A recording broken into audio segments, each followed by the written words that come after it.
Browning famously said, "Open my heart and you will see, graved inside it, Italy."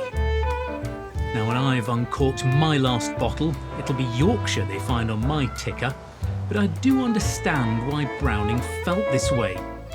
Italy in the autumn sunshine is somewhere that stirs the soul like few other places. After what's been, let's face it, a pretty difficult time for everyone, I couldn't be happier to be back on my travels. And I've come to Tuscany, a region that's home to some of the greatest names not just in Italian wine, but wines recognised as truly world-class. I've asked our newest hire, Dominic West, to join me as a bit of a treat.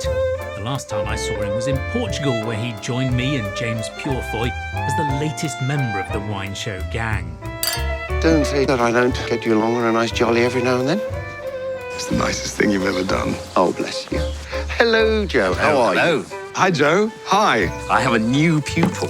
I'm a vessel that wishes to be filled. But he was confined to the Quinta, and I thought it would be nice to get him out and about. Tuscany is an enormous winemaking region, but there is one particular corner of it that really does punch above its weight. Although it's a magnet for serious wine collectors now, it hasn't always been that way. Despite the Etruscan coast's ancient history, this region has only really been renowned for its wines since the 1970s. And I've asked Dominic to meet me in the village that gives this region its name, Bolgheri.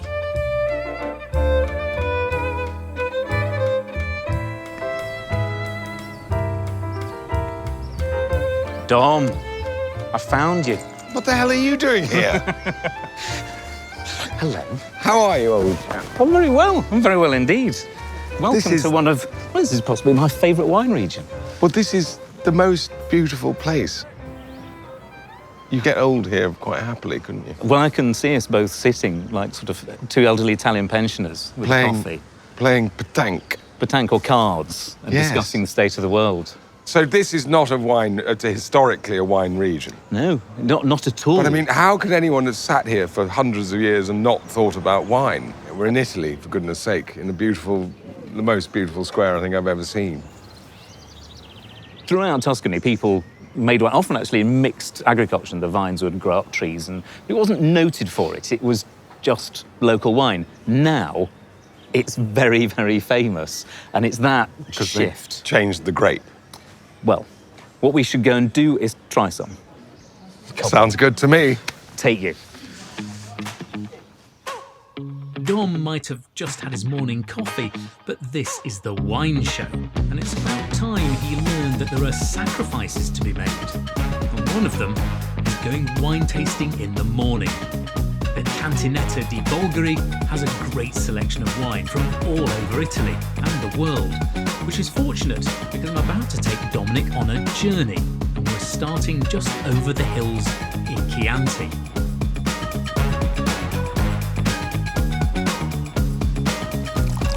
So we're going to start you off with Chianti Classico, which is wine you've tried, I'm sure, in the past. It's the way I like to start things off. Yeah, absolutely. The breakfast of champions. And actually, I'm taking us back in time because Matthew in Series 1 went to visit Vigna Maggio in Chianti Classico, which is possibly the most famous of the regions in Tuscany. Let's have a taste. Before we do anything else, let's have a taste. This is Sangiovese. So this is mostly Sangiovese. You can add a few other bits, and there is a reason for that. So you have a swirl and a sniff. Not necessarily very aromatic. No. Sometimes cherries, that kind of thing. Bit of grip there. You see, oh, now then. So what's happening in your... It's leathery and it's quite... The tannin seems to be gripping me.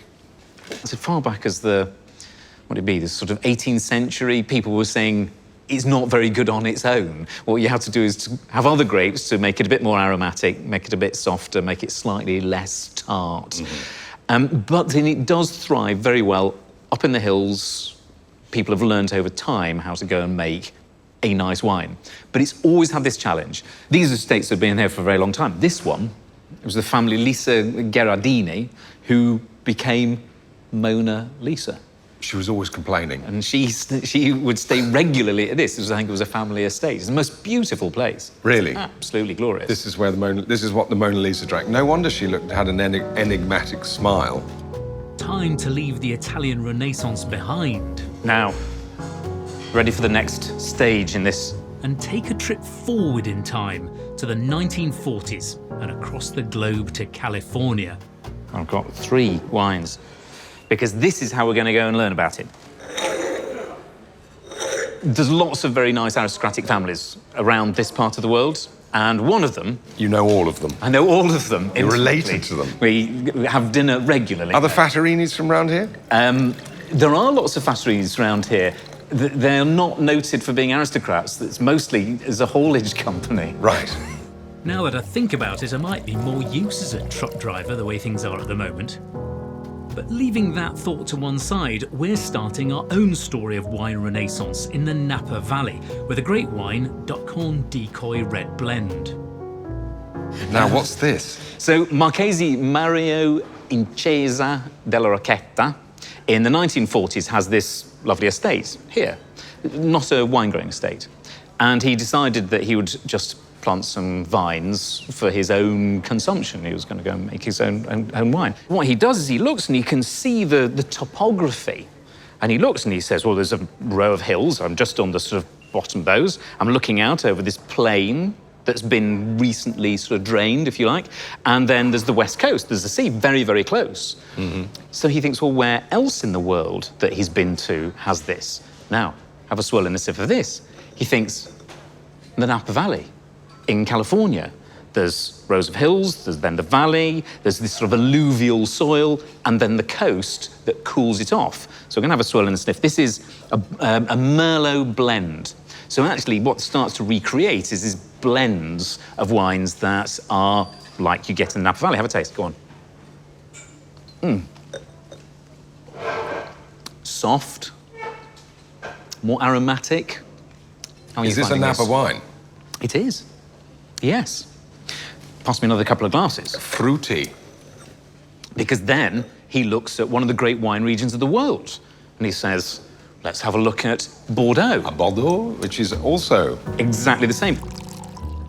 Yes, our well-travelled Italian aristocrat was also inspired by the wines of Bordeaux on the Atlantic coast of France. And I'm sure he'd have loved this classic blend from Clos des Demoiselles. So have a try of this. This is from Listrac, so a little village in Bordeaux. Also a Merlot blend. Now it's similar in shape. It's got more tannins and what it was, it was blended with Cabernet, is it? Mm-hmm. When you're trying this, you're thinking, this has got more, it's still soft. It's not got quite that tartness. More aromatic. Do you like this more than the Sangiovese? Very much more, yes. You could drink far more of this. So what we're starting to see is there's the Marchese, and he's looking and he says, well, we've got this little row of hills that sort of protects us from winds from in the interior. We've got this nice drained area in front of us, which is got these alluvial, sandy, clay soils. So you get clay soils in this part of Bordeaux, particularly actually very good for Merlot. Merlot quite likes clay, likes to keep its feet wet. Oh, does it? Absolutely. And look at the sea. And it's looking out over the sea, and you get these cool breezes that come in. Tess, now, I need another couple of glasses, because... Here's 2 I made earlier.